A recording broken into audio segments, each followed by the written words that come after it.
At most, 25% of spectators will be granted access to different stadiums during group matches of the African Nations Championship. This number will likely double during knockout stages.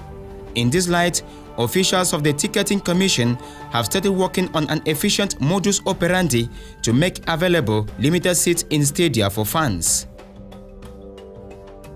The tickets will be available in all the Total petrol stations. You know Total is the title sponsor of this competition, so they have got that advantage. All the other partners like Camtel, Cameco, they will also have the privilege to market these tickets as to be controlled by the marketing committee. So immediately the tickets are available in January. Cameroonians are called upon to rush for their tickets, as it will be first come, first served. Tickets bought by supporters at allocated sales points per CAF request would differ in prices depending on the stand chosen. The categories you have, like the Presidential Lodge, it will cost 50,000 francs.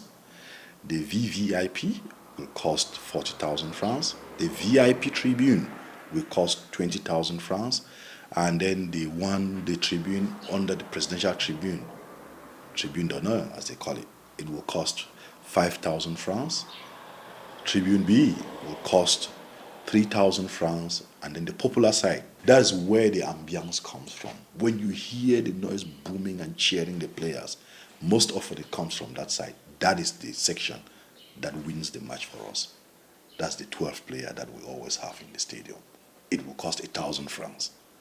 Then in Japuma, that section will cost 1,500 francs. At the level of the Animation and Cultural Manifestation Commission, rehearsals for beautiful choreographies have been holding in shift. We are working in two scenarios, maybe an aspect that will maybe consider a lot of people in the field if the crisis, we had to maybe overcome the crisis completely, and another scenario that will mean that we respect the crisis. As of now, since we are still in the crisis, we are working on the scenario that will respect the crisis. So the number of persons, the number of participants, the number of performers that will be involved in this choreographic movement, that choreographic display or the show that is going to animate the opening ceremony will be very, very reduced. This time we'll be talking about 400 to 500 participants as compared to 2016 that we had about, say, 2,000 persons, participants that were showing up for this event. Talking about the rehearsals, we had been working for quite some time today. Before the outbreak of the crisis, we had been working. We started the rehearsals before the COVID-19 came, then they suspended things, and now we have gone back again into our rehearsals that is taking place at the National Institute of Youth and Sports, INGS. The guys are working because we are working mostly with experts too from that institute, the dancers, the drummers, and all those that will involve in the choreographic display. They will be coming from that institute and some universities around, like the University of Yaoundé University 1 and all the like. So the rehearsals are already in place. They are working. About 150 of them now are taking part in that rehearsals while waiting. Because we have been working too with the experts that will be accompanying us during this ceremony. They'll be coming from France. They are already around. We have worked together, and they'll be coming to accompany us for this event that we want to mark, that we want to make Cameroon mark the history of organization in terms of events management.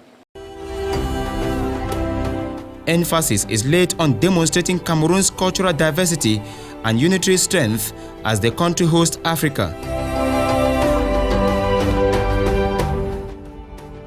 Animation and Cultural Manifestation Committee is charged with general animations concerning this competition, be it animation on the stadium, be it animation on the fan zones, and most importantly, the opening ceremony and the closing ceremony that we are going to animate, and the choreographic display that is supposed to maybe showcase the strength of Cameroon in its organization, and maybe to show how Cameroon has been doing things to maybe unite the whole of Africa. The different accommodations for various delegations recently witnessed a slight modification as number per expected delegations moved from 33 to 40 under CAF instructions. Hence, a player will be entitled to a room. No room, therefore, for panic within the commission in charge at Kokan. Less than 3 weeks for the kickoff of the competition, so we are trying to do our best to be sure that players, even members of official of CAF, will be lodged in the better condition with the respect of this main measure of fighting against, let us say, COVID-19. We found, first of all, a difficulty in, let us say, Limbe and Buea, where there were 2 hotels. The number was increased, so there were some hotels that the capacity cannot allow to receive with this new dispensation. 2 teams, so we are obliged to look for another hotel. This was done, and we are trying to manage so that we can see how far this hotel will be ready during the competition. We are trying to do our best so that the Cameroon will organize, as our country did in 2016, to do our best so that we will organize one of the best tournament the CAF have never done before. The feeding aspect of participating teams is not left aside. Talking about the feeding is the hotels who are chosen that are responsible also of feeding this delegation of players and CAF members, and the referees also. As the different commissions get set for the showdown, it is worth reminding that the respect of anti-COVID-19 measures will be under strict scrutiny during the event, reason why the call for a resolute collaboration with the public is echoed as the kickoff to the football bonanza narrows down.